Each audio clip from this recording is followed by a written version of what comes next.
Well, hello, good afternoon, everybody, and welcome to today's webinar, AI and Advisors, the Future of Travel Planning.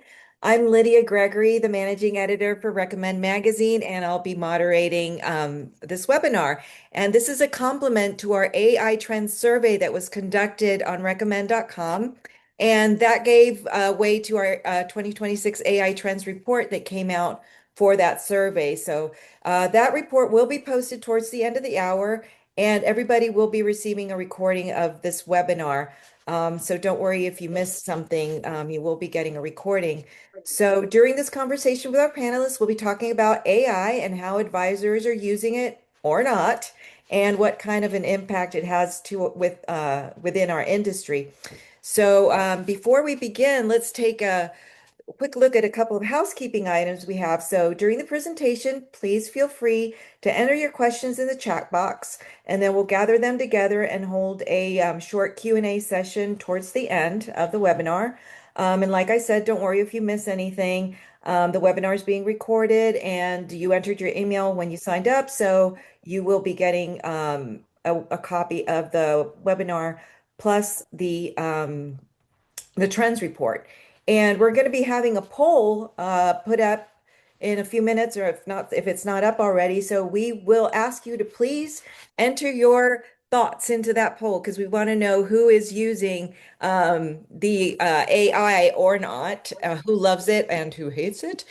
Because you either love it, hate it, and there's no like in between wishy-washiness with this. So let's see who we have here. So we'd like to welcome everybody. We have I need to get a little closer because glasses, right? So we have Mitch from Aurora, Colorado. We have St. Paul, Minnesota.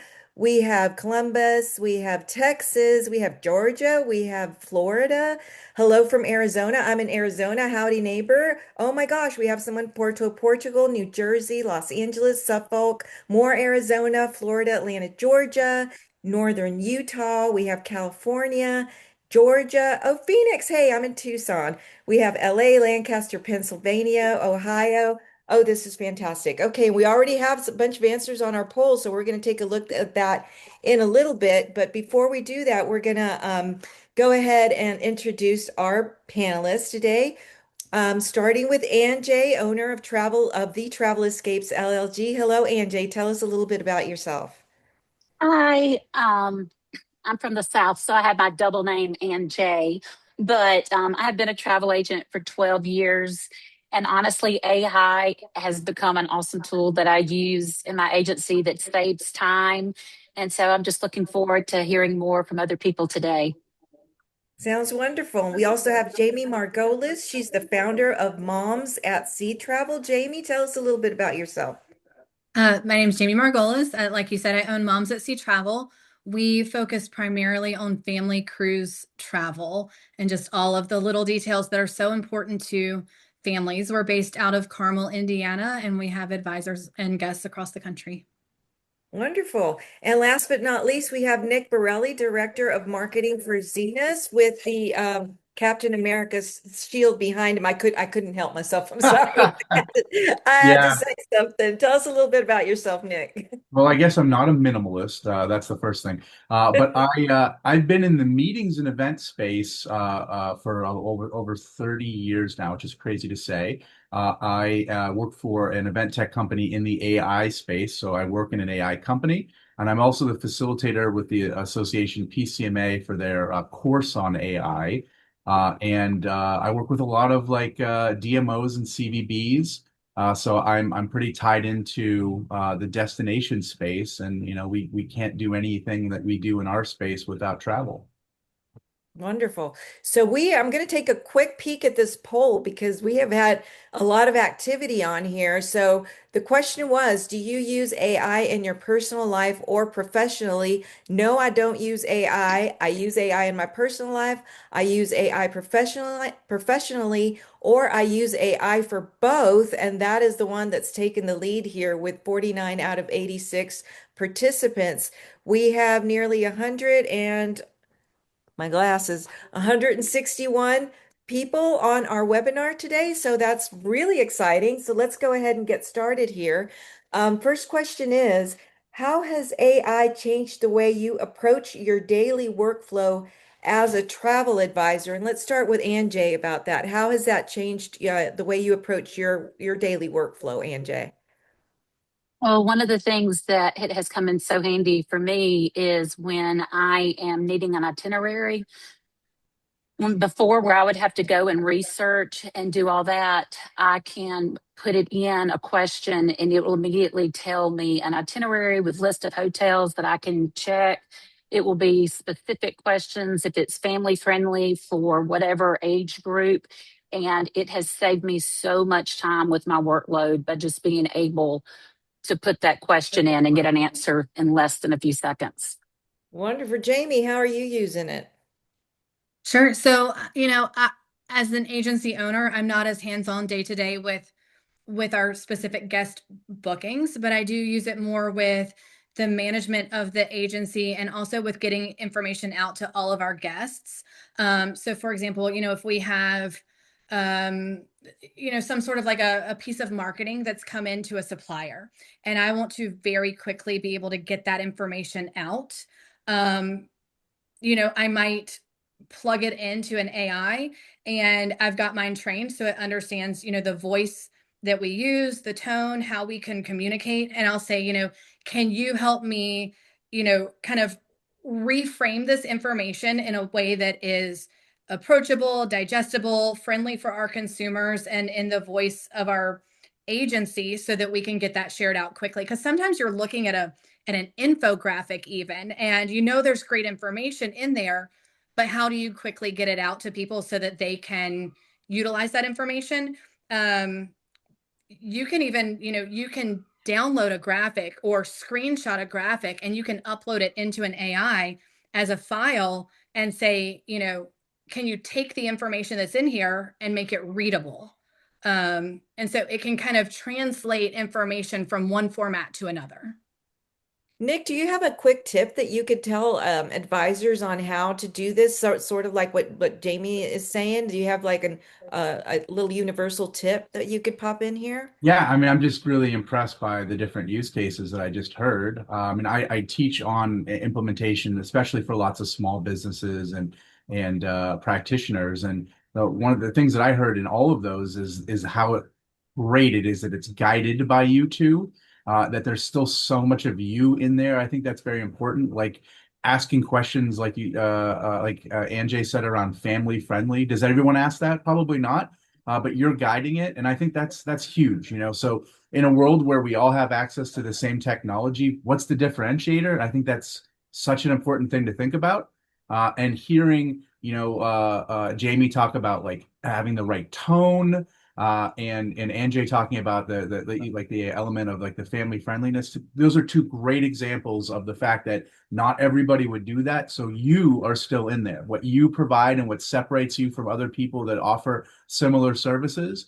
AI wants to just do the things same, same, same. So it's up to you to inject a little bit of yourself in there. And in both of those examples, I saw that, and that's excellent because I think everybody listening to this, they're excited about how fast it moves. But what you have to think about is anybody can do it that fast. So how do you separate yourself? And you separate yourself by having prompts that bring in a quality or something that is mission centric to who you are that would separate you from everybody else. And that's going to be so important in the future. So, Angie, what was the first moment you realized that AI could actually help your business? Well, I was actually at Travel Market in Orlando, and Voyager Social was doing a presentation. And before I even left it, I had signed up for it, and somebody had reached out about needing an itinerary in Europe. And at that moment, when it spit out the itinerary day by day, what hotels, how the transportation, I was like, oh my gosh, this is just awesome. I've got to have this. So, very life changing at that moment. When did you first come across it, Jamie, as not just like as an oh my God, AI is somewhere, but as an actual tool that you could use for your business?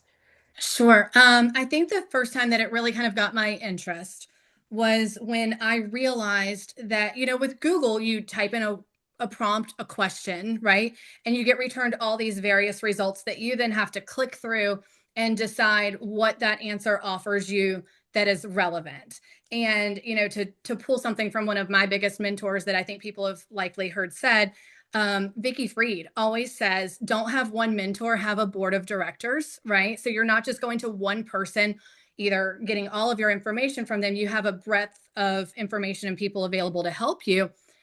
I see AI, Chat GPT almost as like a board of directors. You put in one prompt and you get a result and an answer and an explanation from multiple different platforms, resources. So you ask one question and you get an answer back from a financial advisor, a marketing advisor, a salesperson, and it really kind of helps you better understand the question and then your options moving forward. So I have a question for you, Nick. For advisors that are still unsure about AI, what's the biggest misconception you see in the industry right now?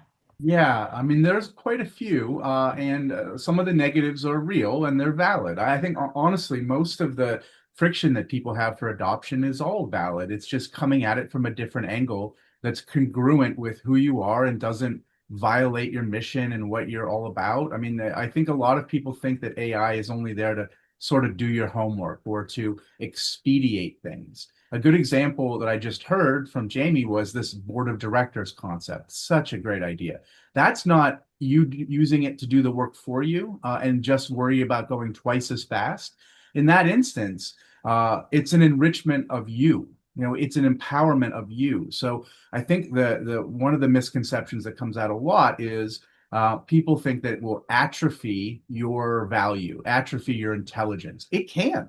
I mean, if you rely on it for everything and you need something done and you just take the thing that you need done and you plug it in there and whatever it gives you, you cut and paste in the first draft, you are atrophying your skills. You aren't getting smarter, better. You're almost a redundant part in that system. However, if you use it as an engine of perspectives, tell me about what this would feel like for a family of four or a retiree, or how would this experience, do this or that. That would give you a variety of different perspectives to consider. And then you would use your human qualities, which are going to be so important to separate what is for the machines and what is for the people. People are really great at empathy. They're really great at creativity. They're excellent at taste, and taste is hard to define, and that's why it's such a human quality. Being able to ask of the, act as if you are a this, or act as if you are that, a mentor or a lawyer or a whatever it is, you get these different perspectives. You're the one still weighing it in. And I think that what the misconception out there is it just does it for you as opposed to making you better. Right, right. You can't depend on it 100% and not put your brain power into that. I see Aunt Jay, you're just like, you're absolutely, both of you, you and Jamie are just I'm going big like about this. empowerment. Yeah, Yeah, exactly. empowerment is it, Is it? AI doesn't necessarily empower you unless you want it to. You can ask it, I have this idea, tell me why it might be wrong. And if you don't ask it that, it will never tell you that. It will tell you you're right every time. But if you poise that question to it, what you get is, critical analysis, and you get better and you get smarter. But you have to want that, and that comes from you. And I think a lot of the misconceptions are there's a way it works and a way it's done, and there really isn't. It's just it should conform to how you behave. So, Angie, where has AI, taken all this into consideration? Where has AI saved you the most time in your day to day? Like what have you used that for? Well, so I use another platform where I send a form to my clients when they're ready to take a trip, and they fill out that form. And so all I have to do is I will copy everything from that form, and I will put it into my what we call Toby, and put it in that, and it will give me suggestions of what would be good. I'm still going to research, but that's how I'm saying it has saved me the most time. When I need to email an agent and I want to make sure that I am articulating what I'm trying to say to that agent, I can ask it to help me come up with the email, or let's just say I had a client the other day that said, do I need a passport for the cruise? I'm like, well, no, you don't need one, but I recommend one. So I went in and said, okay, how can I casually explain why a passport is better? And it immediately said what I need to say and copied it and sent it as a text. So it's like having an assistant. I don't have an assistant. Yes, I own the company. I have agents, but I'm also booking nonstop. So I need an assistant, and that's what it is for me. Right. But you're guiding it, right? Right, Jamie? Oh, Yeah. yes, yes. Don't get me wrong. Yes, Definitely. yes, yes. Yeah. And just because, like I said a while ago, I've even, when I have a trip like that and somebody's giving me their information, well, what do is I copy from what the Toby has said and send it to the supplier and say, hey, these are suggestions. Right. I mean, it's helpful to them too. So But Toby is your you proprietary well, it's platform? Voyager Social. I always say it backwards, but that's who Richard Earls is the inventor of it, or one of the creators of it. Okay. So Yeah. but it's lots of components, like it even creates videos and pictures for me. I mean, voice, everything. There are a lot of components in the AI feature I use. Right. Jamie, what parts of what is AI doing to help you save time on your day to day? And what platform do you use? Sure. Well, I like how Angie was kind of saying where she has like that hands-on day-to-day that experience with the AI. When I'm using it a lot of the time, I'm more at like a 30,000-foot view of the entire agency. So when I'm using it for planning, it's not necessarily what am I going to do in 5 minutes? It's what are we as an agency going to do over the next 5 months? What are we looking at that's a trend? Um, but what I liked that Anjay said was she talked about how she has intake forms. So, for example, I have an inquiry form. I use the Elf site platform for this inquiry form. What I then have is I have Elf site. Anytime anybody fills out this form, and you could use it for any form that you develop. Anytime my advisors have someone fill out this form, I then have it download into like a spreadsheet, right? And I can then put that spreadsheet into AI, and it gives me a view of what the entire agency is doing. What were the most inquiries that we got last week for? What type of cabins was it for? What destinations was it for? To give me a view of of what the entire agency is doing and how we're going to move forward with that information. So more of like a trend than a day to day. And so I think I like that different perspective that you can use it in both settings. You can use it to get a bigger snapshot of a 30,000-foot view, and then you can also get some day to day information. Okay. Great. So quick question for you, Nick. From an expert perspective, where does AI deliver the biggest efficiency gains for travel advisors today, taking into consideration what you've heard from our two panelists today? Yeah, I mean, to me, especially based on where I saw in the polling of that, there's a pretty high adoption rate amongst everyone here's here. I would say this might be the year for you to consider going to the next stage, which is at the very least very light agenic building. And I know that's all sounds technology makes everything sound more complicated than it is. So there are, I saw so many ChatGPT users in here, so we'll use that as an example. Within the platform, there are what's called GPTs. And in that, you can build, right now, when you're using ChatGPT, what you're basically doing is that just like Anjay said, you have an assistant. I would say the assistant's more like an intern, however. They don't really know anything, but they have a lot of energy, and that's good. I mean, I remember I used to have that kind of energy, They're right? eager. Yeah, that's great. That's great. But you have to kind of remind them every single time, hey, 5 bullet points is every single time. And eventually that gets kind of monotonous. So what happens with these GPTs in that instance, and they're in every platform, you can create instructions for all time. So and you can make them for specific tasks. So what you're really doing is you're building a specialist. And I have them in the small business that I work in. I have one that writes press releases. I have one that writes emails. I have one that, and they do very specialized things. So there's instructions and I set it up in a framework of always, sometimes, never. I always want my output to be like this. I never want you to say anything disparaging about anyone. I sometimes when this happens, that's just a light framework that makes it a little bit easier. But there's an instructions element, and then at the end of it, there's an opportunity for you to use your own training materials, and that could be what's your mission, vision, and values. If you have one that says maybe it's for blog writing, you should have an example of your best blog that you wrote and say, this is what excellence looks like. This is what I want it to look like. This is the tone I want you to emulate. And because it's finite training, because it's not trying to grab everything from the world, but it's only grabbing it from you and what you expect, the output is so consistent and so good. So having a bunch of those that do these specialized tasks, so you don't have to think about the perfect prompts every single time or always including all of this instructions, that makes it very easy. So that's a time-saving one. And the last one I'll give you is probably the most powerful, and that is when you're prompting, to take the burden and the pressure off of writing these perfect prompts, simply say this: what else did I leave out in order to set you up for success? What else can I give you that would help you make this better? And that way, it'll give you a bunch of things. It'll say, well, it'd be great if you told me this, this, this, and that. And then you just answer those questions and your prompts get so much better. So the actual chat GPT or the GPT will help you refine your prompts if you ask it to. So you can play off of it and narrow everything down as far as your work. That's Yeah. pretty amazing. Um, Angie, And how are you? So you already mentioned how you're using AI to help you with client emails.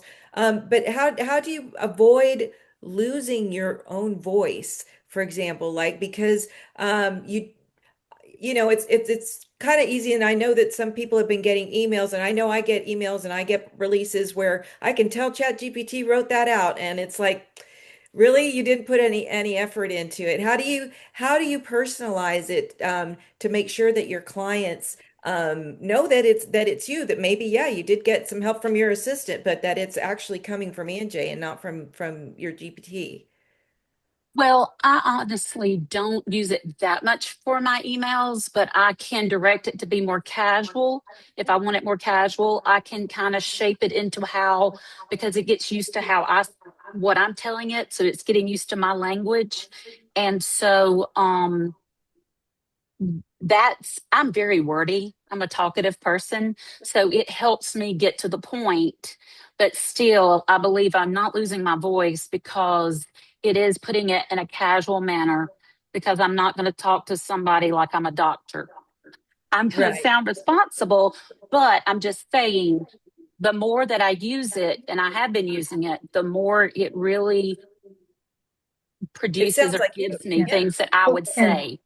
Yeah. Jamie, do you have something to add to that? yeah, I'll just add very quickly, and I do think it is really important that you use it cautiously. I am very cautiously optimistic when it comes to AI and direct consumer and guest interactions and communications. I think it can be very, very helpful, but I'll share a cautionary tale, and then I'll share one thing that I've done to prevent it.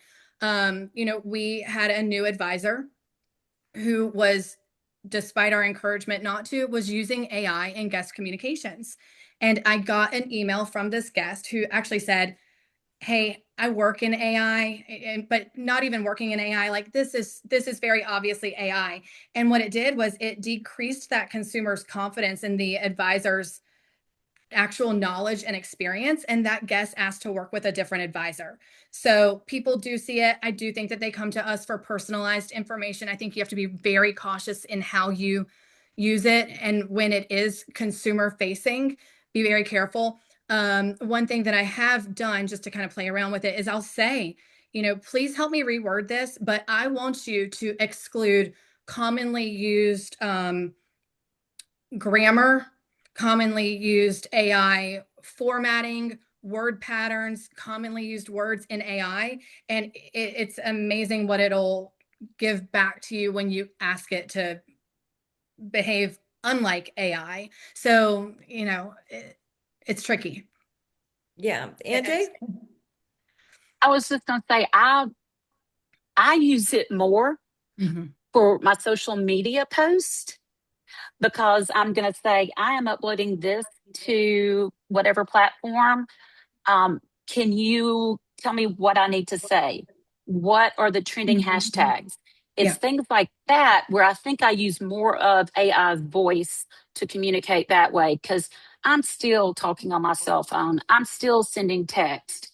I'm replying to email. But it's just when I'm needing to know how to word something is when I'm having to give it the directions to be casual. You can even ask it, what are the requirements to get your seller of license in a certain state? And it's going to help you. It's going to give you the contact information, what you need to say. I mean, so those are things that it helps with. Jamie, you wanted to add something to that? Yeah, when you mentioned using it for social media posts, sometimes like you can run it through and say, just take a, please take a look at, this social media post. You can tell it what platform you anticipate you're going to be using it on, and you can ask it to make recommendations on wording to make sure that you're not going to be penalized or downgraded for certain language or words that social media will see as salesy, spammy, marketing. And so it can kind of help improve in that way. If you're not sure what to say, I find that's the biggest thing. A lot of people just don't know what to say. Yeah. Next, I saw your facial expression No, on I mean, that. this right. I Yeah. mean, Well, do you everything. have a comment like as far as social media and travel advisors, like for them to be doing their social media posts with AI? Yeah, I mean, I don't. There's nothing that's been said that I disagree with. I mean, I don't know if I'm just going to be doubling down, but like from a streamlining standpoint, what I do is I write a lot myself, and then I use the writings that I have to train it on the idiosyncrasies of my own language. But I am, and this is a personal thing, and I know that a lot larger organizations have a struggle with this. If you're a small organization, it really is one of your unique selling propositions is you, and you don't have to worry so much about scalability. So for me, I wouldn't automate anything ever that comes out from AI going out into the world on behalf of you. I would always stand as an editor and consider what AI generates as a first draft. But the personalization, what AI does excellent is it scales up the average, readily available average, readily available, for the lack of a better word, mediocrity.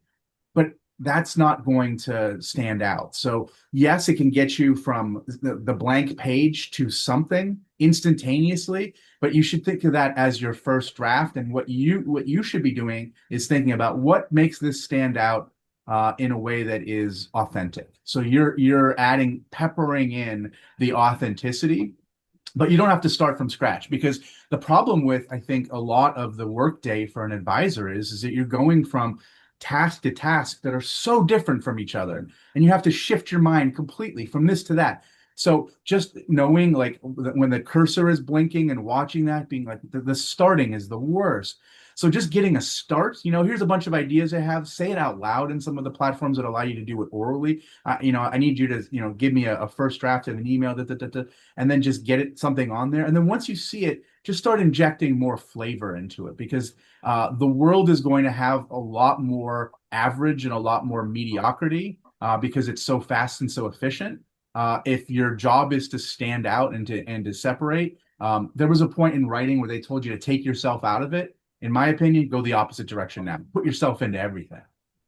Yeah, I agree. So speaking of sort of along the same lines, and this time we're going to be talking about fact checking because I think that's a really big thing when you just actually ask for an itinerary, for example. So Jamie, what do you always feel you need to fact check before sharing an AI generated content with your client? Everything. Absolutely. um, um, you know, this was an interesting statistic that I heard when I was talking with a supplier recently.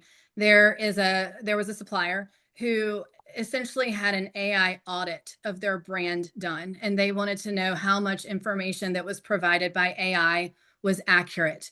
And because of the way AI works, I would assume that most suppliers would have very similar results to this. So this one travel company found that the accuracy on AI information in regards to their brand specifically was less than 40%.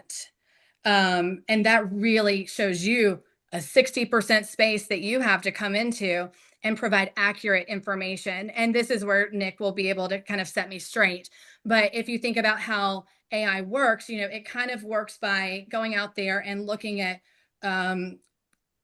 like duplicated information, right? Like it can pretty strongly say that, last year, the US was founded in 1776, right? Because that's out there a million times. It's going to take that as pretty accurate information, right? But when you're looking at a travel supplier, that brand may have one main website that they get their information out from. Everything else the AI is going to pull from is oftentimes going to be consumer feedback. So it's going to be off like a TripAdvisor, a Reddit, something that is very subjective information. It's not objective fact. There's really only one resource for objective fact, and everything else is subjective content. So it creates this huge space for misinformation. So we find really, I mean, when you're talking about, I mean, let's take a cruise line that has 26 different ships, right? And each ship has different categories, and each category has different occupancies and capacities. It just can't accurately get that information out there, but you can. So I say check everything. I'm going to get back to you, Nick, in a second about that. But Angie, I want to get your perspective on it. What do you feel like you need to fact check? Are you about at the same place that Jamie is with fact checking AI? Well, for me, it would be like if it's giving me recommendations of a hotel, I'm going to go to that website and make sure that that's what my clients might want before I'm dead set on that hotel. So, yes, I'm going back and I'm checking what it says, but at least I have an idea of where to go and check that one. Right. So, Nick, going back to what Jamie was saying about I where can, AI is pulling from, and what yeah. Anjay says, it's going to give you a hotel, but she's going back to make sure that maybe that hotel closed, and I'm not sure. I'm not the expert. You are. How far back does AI, or how close in does AI go with looking up hotels, say, or restaurants that are open, or tours that are going in? Can you give us kind of like a notion of how Yeah. that works?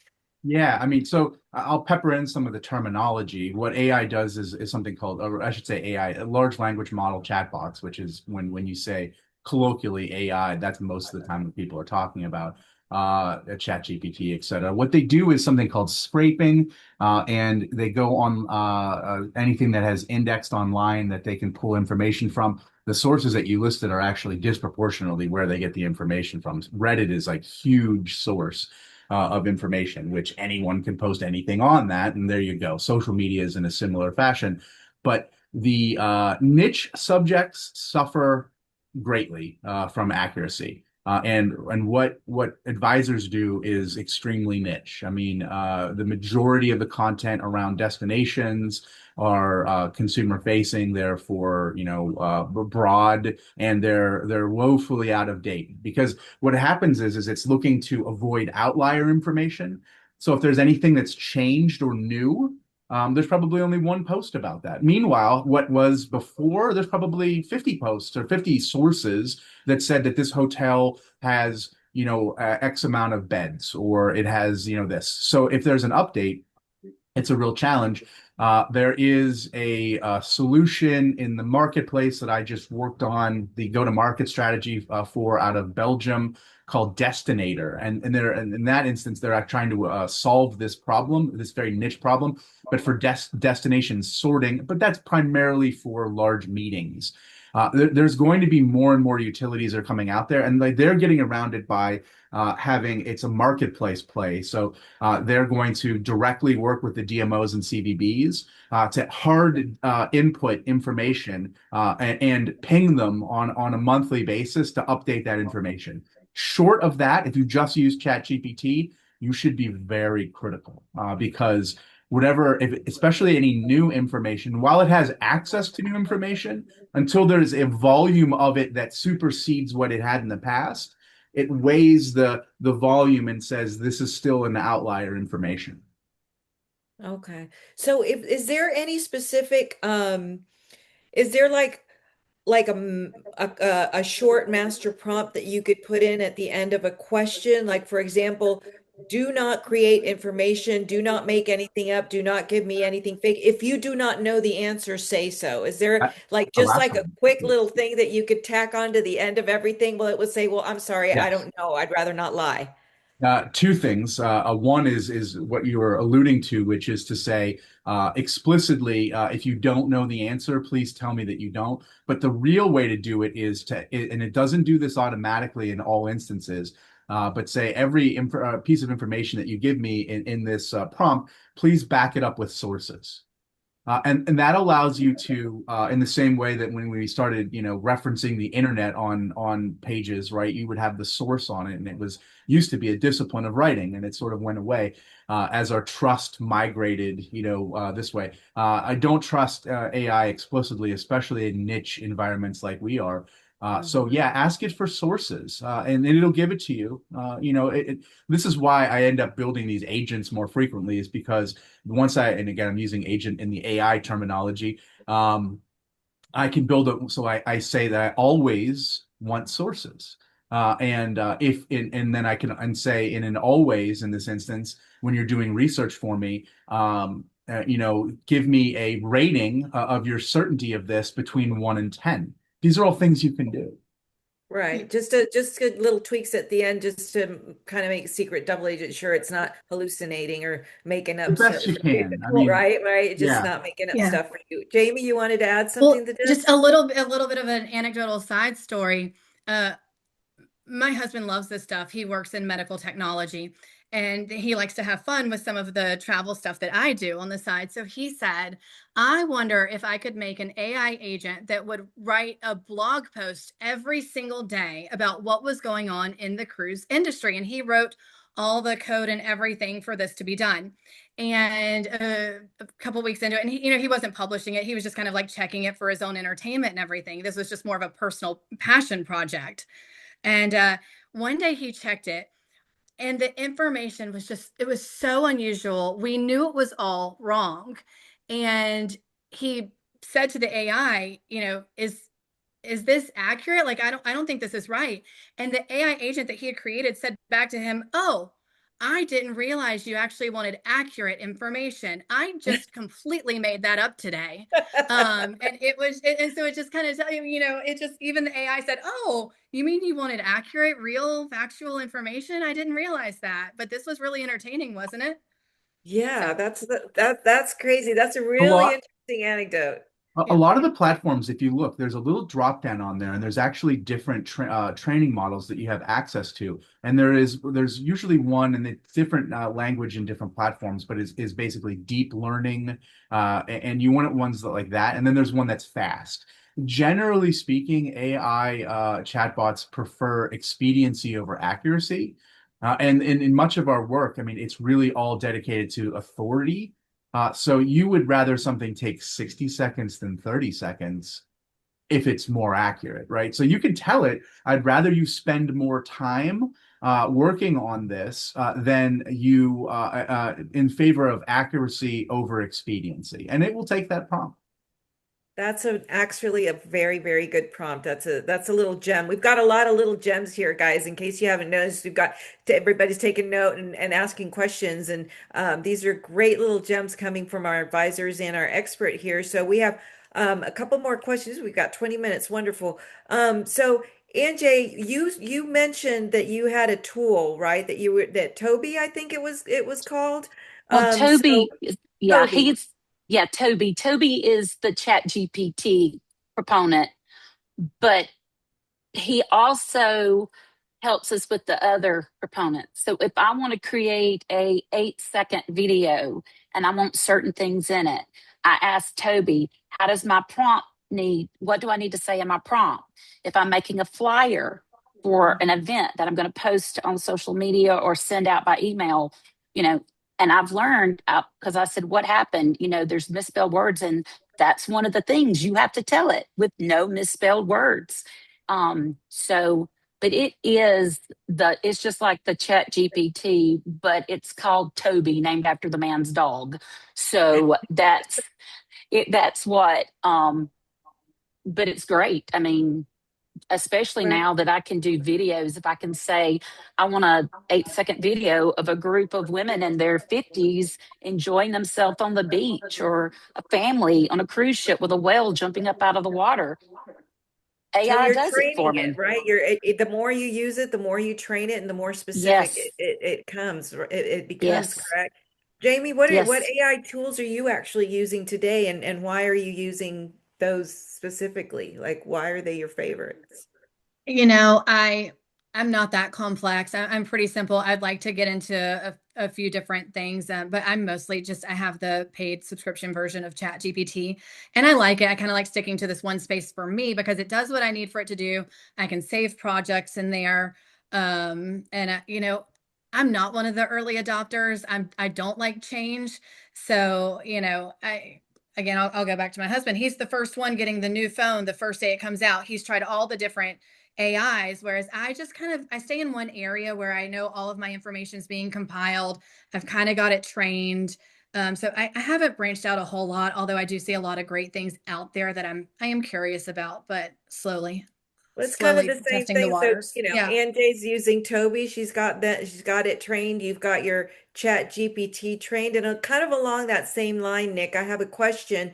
For advisors that are just or who are just starting out, like what's the easiest entry point to begin experimenting with AI Yeah, I mean, for an advisor? experimenting, yeah, that's the right word too. I mean, really, the only skill that is invaluable coming into the process is curiosity. You have to, I mean, you won't find out and you won't unlock things that are valuable to you if you think there's a manual for this. You just have to kind of play around with it. The more you use it, the better you get at it, and the more low stakes uses you have, the easier it is to just use it. So I wouldn't jump right into anything that's client facing or impacts your business. Consider personal usage and things like that for it first, because it allows you to build the new muscles. And like one of the most important muscles that you can learn when leveraging AI is the fact that it's iterative. So you put something into it, you get something back. And oftentimes when you get something back, you're like, boy, this is kind of mediocre. It's not that good. Well, just remember that this is a dialogue you're having back and forth, and that this is a first draft and this isn't the end. And then, be able to articulate your displeasure in it. Why isn't it up to the level that you want? Why isn't it that? Or even if it is competent or good or whatever, you should be curious enough to say, can I get a different version of this? One that's more this, one that's more that.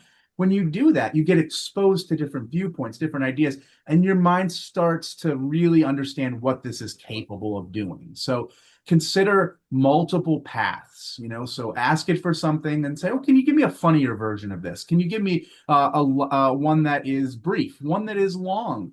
Can you give me one from the voice of a specific person, right? Make it sound like Seinfeld did it. Do these things, and what you'll find is it can handle all of this stuff, and then it gets you thinking of actually how much you can do with it, how many different roads you can go down.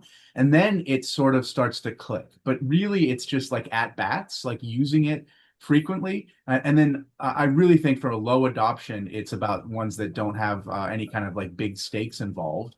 I do think that like anyone who uses AI to be able to just, get a second opinion on things is really valuable.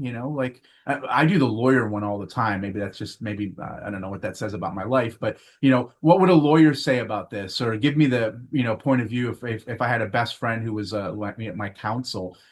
It's a totally different perspective than I would ever have. And then you start realizing, oh, I've got all these hands, I've got all this extra power around me, and you're driving it. You're the manager, you're the boss.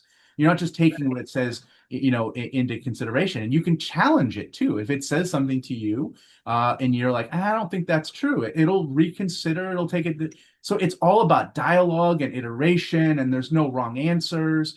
But once you start thinking along those lines, it starts to flow pretty easily. Right. Angie, I have a quick question because you mentioned that you have Toby and you have agents in your agency. How do you train them and how do you introduce them to using this GPT that you have? Well, the platform that we have is Voyager Social, and it included where I could add 4 agents to underneath the membership that I had. And so I asked which ones were most interested in it. And so there's training videos. And then I had somebody else that wanted to join on. And so I just paid for one person and added.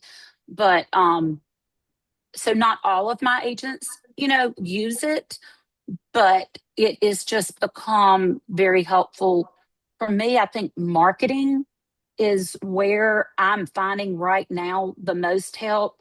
Um, because I even recorded my voice so that it can be a voiceover on these videos that I'm sending out when I'm trying to sell groups or something like that. And so they'll be hearing my voice, but it's what Voyager Social in their studio has created. So, I'm not going to tell my agents they have to use it, but it is kind of funny when my agents will ask me a certain question. I'm like, well, I think this, but ask Toby what it thinks. And interestingly, you kind of segued right into my next question, which was how has AI changed the way you market yourself or attract new clients? And I'll start with you, and then I'll hop on over to Jamie because you were kind of already talking about how it's helping you. Well, I don't know about the other advisors that are here, but I know when you're trying to send out an itinerary or proposal and you're trying to find a picture that isn't copyrighted that you can use in your information or use on Facebook. Well, what I'm using, I can say I need a mural or a collage of three different cities, and it creates it. And so everything that I use, and I answered someone's question a while ago, all the videos we make, all the pictures, we have permission to share that because we have paid our membership into this. And Voyager Social was strictly made for travel agents by someone who was once a travel agent. So it's been a amazing thing. I mean, you can take 8 seconds as long as the video is, and you can add them together. So I could have, you know, as many seconds as I need to get my point across on a video by just putting those together with some people use Canva to put them together. I use, This I, helps. Yeah. yeah. So Yeah. How about you, Jamie? How has AI changed the way you market yourself or you attract new clients? Yeah, I'm gonna give two hopefully quick perspectives. One will probably be for maybe someone who is newer, doesn't have a ton of data, because that's where I was in the beginning. You don't have a ton of data to tell you what's working, what's not. A lot of us are, kind of you have vibe coding and you're almost like vibe marketing. You're going off what you think is working. You're going with your gut. So if you're brand new and you're kind of trying to figure out maybe what your marketing plan is going to be for 2026, right? You can go in and you can say like, hey, can you explain to me the booking patterns and booking trends of let's get super of family cruises throughout the year, and tell me what I need to be marketing at certain times of the year, right? It might not be intuitive to you to push out a ton of marketing on Alaska in June, right? But if you have access to those trends, so you can ask it for just general trends in the industry and even within the niche that you're looking at, right? And then for me, being a few years out and now having tons of data, but not having the know-how, experience, bandwidth, manpower, resources to then interpret that data, is I can take all of my inquiries that I've downloaded. I can take my sales data that I've downloaded. I can take multiple different reports and I can upload them. And instead of just looking at one at a time, I can have AI look at all three at one time. I actually used it yesterday to get an average booking window for my entire agency from the time an inquiry hits our inbox until the time it's booked. I now have a better understanding of our booking window, which then helps me when my advisors are coming to me saying, what do you recommend for follow-up? Like, what's a good window for follow-up? I can now say, well, our average booking window is this. So where previously I might have recommended one follow-up window, I'm kind of changing where I'm going on that. I'm better understanding exactly what we're booking, where they're coming in from, how much of my business is repeat and referral, how much of it is brand new. And some people already have CRMs that will give them that data, but sometimes you just want an extra layer that a CRM may not give you. And so you can have the AI take different different perspectives, multiple reports, and give you a more comprehensive view of what your business is doing. Kind of like I said with that board of directors, you've got all of your different, CEOs, CFO, CMO all at the table with you, giving you their insight. So yeah, more It's like advanced reporting. personalized, right? Yeah. It's like a more personalized, You can, personalized it's much more, view. and it's more actionable. You Right. understand it instead of just kind of throwing different marketing at the wall and seeing what sticks. Right. So Nick, you think you can this marketing tool, it is a marketing tool, right? Because it'll crunch down all your numbers and it'll give you ideas, actionable, like Jamie says, actionable items in a condensed sort of form instead of, like 10 pages of a CRM printout, you know. Yeah, I mean, organizations that adopt AI, the first use case is always marketing. It ends up being content marketing, and then it migrates into other sections. But like the marketing element of any business is the most obvious first fit when it comes to generative AI. I love that you were talking about trend analysis, trend analysis. I mean, so my day job in the AI company that I work for is it's a data company. So we have AI sensors that watch attendee behavior and put together insights based around people and how they move in experiences, and we can measure even positive sentiment in experiences. So my Monday through Friday is generally talking about trend analysis, and in the meeting space, what we do is we use registration data to be able to say, what types of people, based on the information that we have about them, are more likely to register at this time, versus other times. So then you have the right message to the right people at the right times. And it takes, with that segmentation, a lot of the guesswork and the shotgun approach out. And that can be applied to nearly anything. It really, segmentation most of the time is based on guesswork and some sort of loose personas. But you can do a lot better by actually, testing and measuring, especially like A/B testing, what you do. Before A/B testing, it's just a lot of work. If you have to write a big email, imagine writing two, three, four, five of those. It's just 5xing the work, and it's a challenge. But if you were to say, take in this persona, or take in this trends, how would you rewrite this to be more approachable to this group of people? And then what you find is that the segmentations, they hit harder, they hit the right way, and they hit at the right times. And like that makes optimization of what you do just increase considerably. So thank you for that. And a quick question here for our advisors. So Anjay, what AI capability do you wish existed right now that would transform your business? Payroll. No, that's the part of the business I don't like. But I don't know. I mean, that would probably some more of the office side of being an agency owner, because I am more of a people person. So Contract work? Mm. I don't have to pay anybody. That's what I mean. Like that's a part of my job I hate. I'm interested in an offloading that. I mean, is that something that you have any passion, or does that spark joy, contracts? Well, not even with contracts. For me, it's literally just keeping up with the just, because I don't know how other people do it, but for my agency, my agents get commission checks once a month, maybe because I was a teacher and we got paid once a month. I taught for 33 years, been a travel agent for 12. It was my side gig for a while. But that's my mindset. There's probably an easier way to do it, but I would say if AI could come in and, you know, tell me this is what, and it probably is fair. I just, haven't found it yet.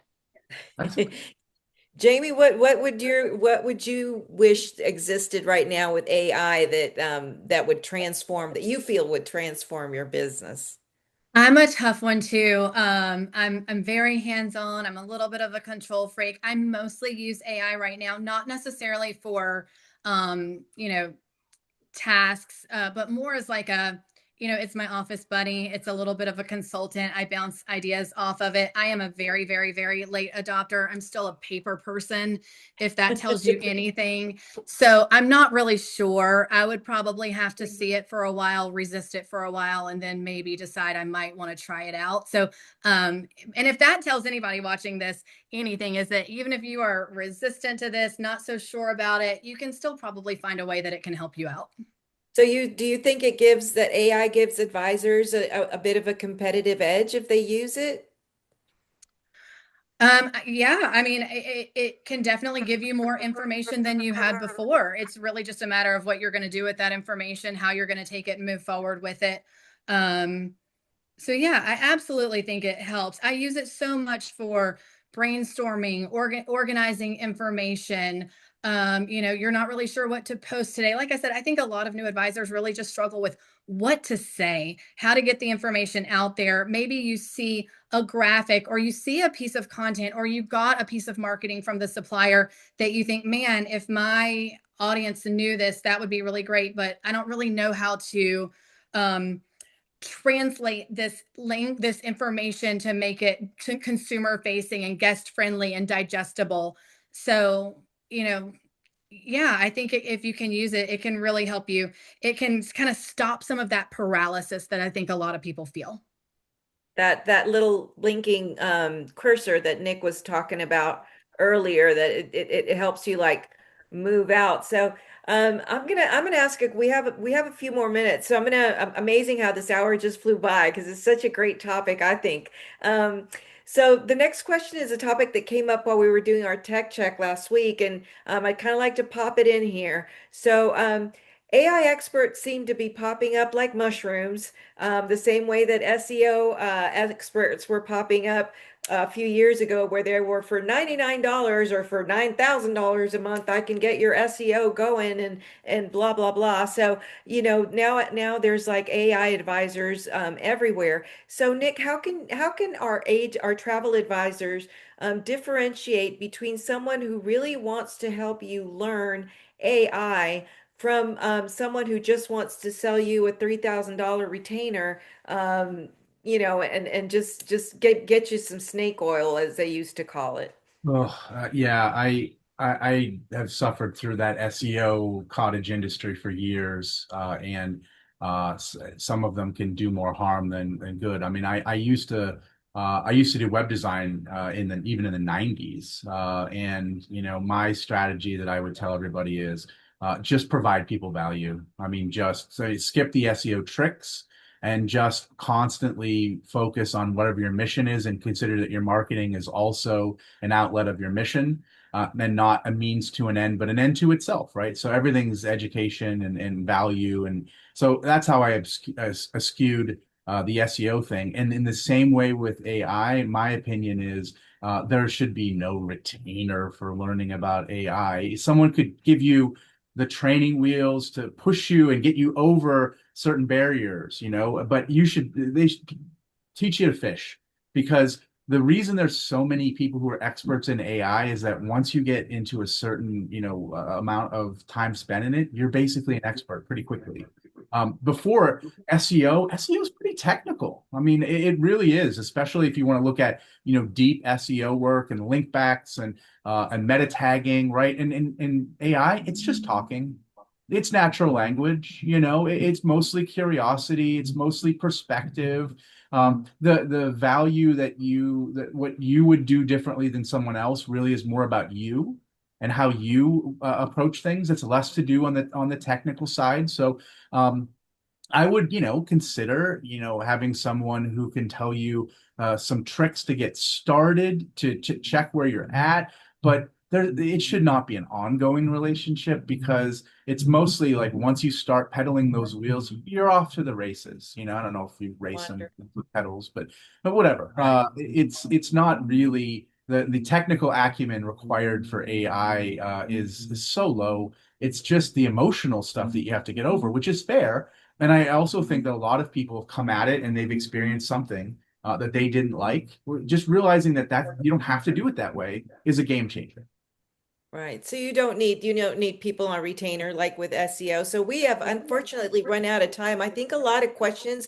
I was looking at the Q&A and Nick, you are so fast. You answered a million questions of the people that we had there. And I just want to remind everybody, ADHD. to thank our panelists for coming on board. Nick, Jay, and Jamie, thank you for your time. I want to remind everybody you'll be getting a recording of this session because it contains so many gems. And you will also be receiving our trends report, our AR trends report. So thank you once again to everybody who was with us. This was a wonderful, wonderful topic, and we look forward to seeing you next month. So thanks, Nick, Jamie, and Anjay. Y'all have a wonderful day. Take good care. Bye-bye. Thank you. Bye. Thank you. Thanks.